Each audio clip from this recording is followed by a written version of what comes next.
Hello friends, I am the anti-terrorist. Please excuse the mask and the theatrics, but in a country where you can be thrown into a cell just for speaking your mind or questioning the status quo, I'm afraid it's entirely necessary. And since in the United States at the moment there's a bill about to come out that is nicknamed the Thought Crime Bill, which is the Violent Radicalization and Homegrown Terrorism Prevention Act of 2007. This bill essentially makes what I'm doing right now illegal and could have me thrown in a cell. Now, it's this new bill that's about to be ratified in the States that has prompted me to reshoot this video. This is actually a reshoot of my original introduction video that I put up on YouTube in September. Well, since September, I've lost track of how many people have written to me begging me to take my mask off or trying to goad me into taking my mask off. Now, I wear this mask for two very important reasons, very important to me anyway. The first one being that I'm a very private person. I value my privacy very highly, and I will not give it away at any cost. The second reason is the bill that I've just mentioned to you. Essentially, whatever happens in the States is going to happen here in the UK very shortly, and I'm trying to protect myself from that.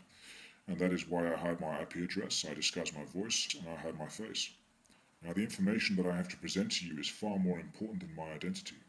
So I hope my explanation will allow your curiosity to be put to bed and will allow you to actively engage in the conversation that I'm trying to instigate.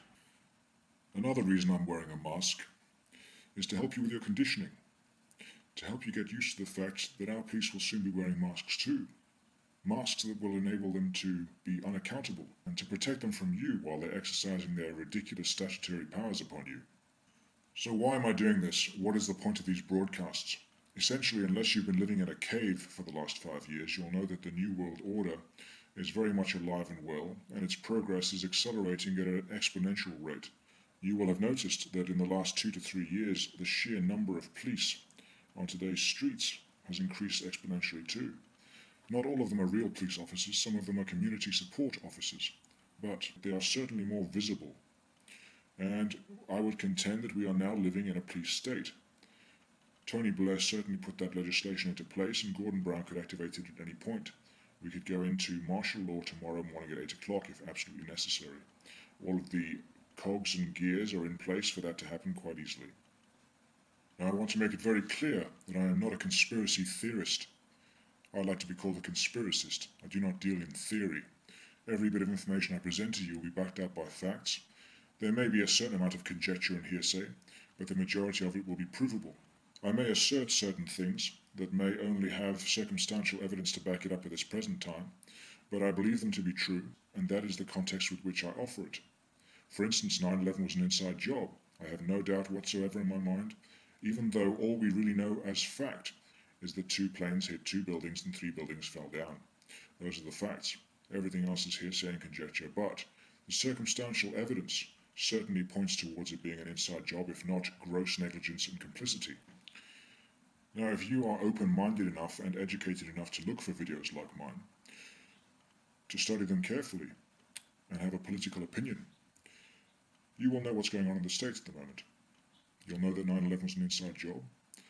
You'll know that the 9/11 Commission report was a whitewash farce. You'll know that the Federal Reserve and the Bank of England are private enterprises loaning money to the government at interest. You will know that the income tax goes primarily towards paying off the interest on those loans. You'll know that there is no law compelling a US citizen to pay a tax on his sweat equity. Now, you'll have an opinion on those things and you'll think, well, America's a bit screwed. And you'll say to yourself, I'm glad that's not going on here in good old Blighty, in good old Britain. Well, I'm afraid you're sadly mistaken. See, while we were asleep, Tony Blair had been empowering himself and the government in the same way that George Bush has. And Gordon Brown is carrying on the torch.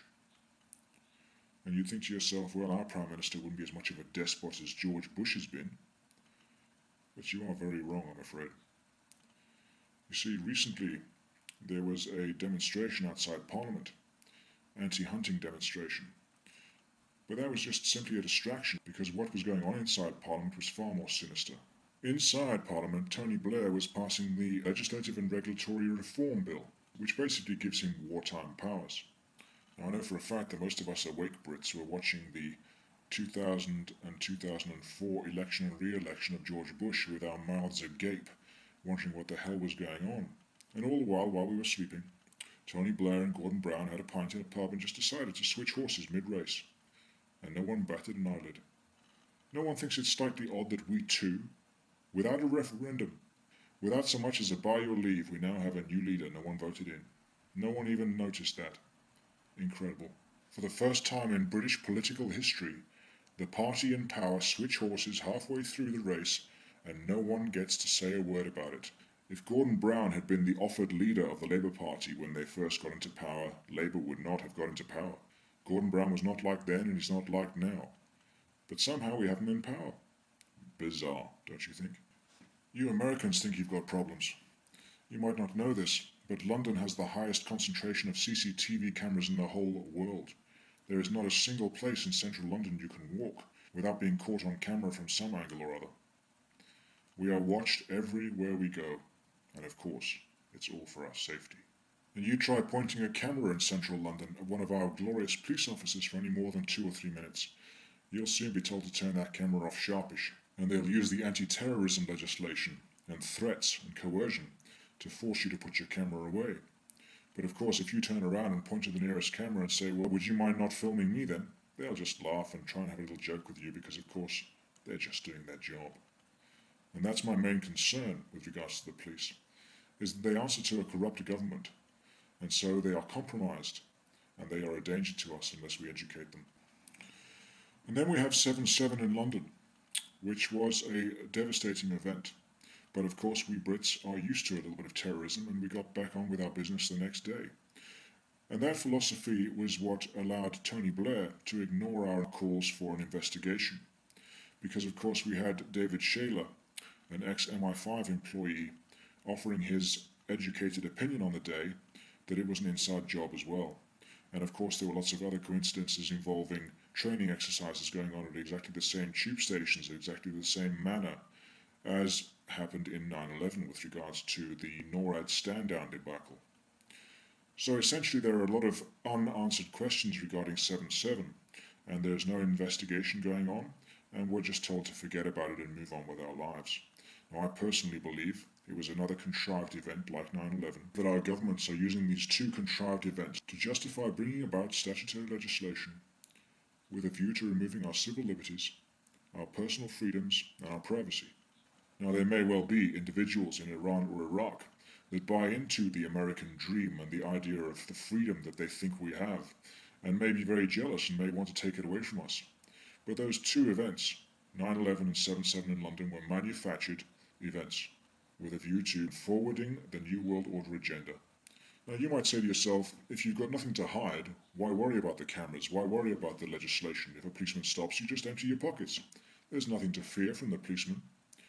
Well, the bottom line is we have a basic right to privacy. I personally am a huge privacy advocate. And so every now and then I'll be walking through Parliament Square and I might stop and talk to Brian Hall. And of course I'll get the odd policeman coming over, takes out his notepad and says, can I have your name, please?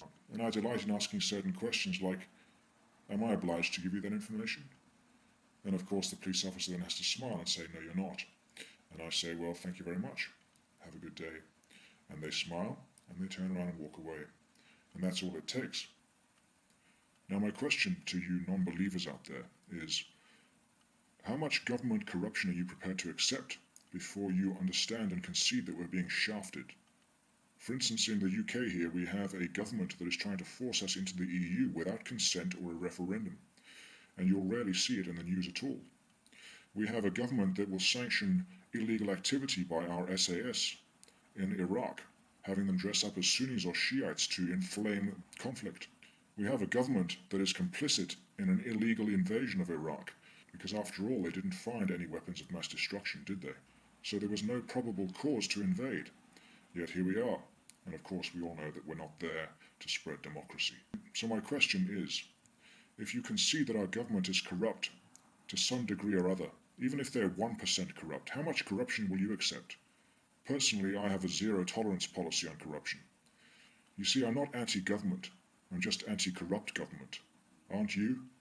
Now my request is that you start looking into this matter a little deeper.